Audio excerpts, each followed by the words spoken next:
வர வரைக்கும் முடியல. ஆனா ஆவியானவர் எப்ப வந்தாரோ அப்ப அந்த இடத்துல சாத்தியம் இல்லாதது சாத்தியமாகுது.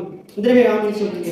அப்ப இன்றைக்கு ஒருவேளை நீங்க யோசிக்கலாம், நான் இத்தனை வருஷம் கிறிஸ்தவனா இருக்கிறேன், இன்னும் என்னால முன்னேற முடியலையே, நான் இவ்வளவுதான் கஷ்டப்பட்டு படிச்சாலும் எனக்கு படிப்பு வருது இல்லையே, புள்ள முன்னேறது இல்லையே, எவ்வளவுதான் நான் கஷ்டப்பட்டு சம்பாதிச்சாலும் என்னால ஒரு அளவுக்கு மேல என்னால போக முடியலையே, வர்றதெல்லாம் பொத்தலான ஆகாய் புத்தகத்துல சொல்லப்பட்டது போல பொத்தலான பையில ஓட்ட பையில போடுறது போல வர்ற காசை எப்படி போதோ தெரியல, எல்லாம் அநியாயமா போய் கொண்டிருக்கு, என்னால மிச்சம் பிடிக்க முடியலையே, பிள்ளையின் எதிர்காலத்துக்காக வேதம் சொல்றது, நீதிமொழிகள் சொல்லப்படுது, நல்லவன் தன் பிள்ளைகளுக்காக ஆஸ்திகளை வைத்து போகிறான்.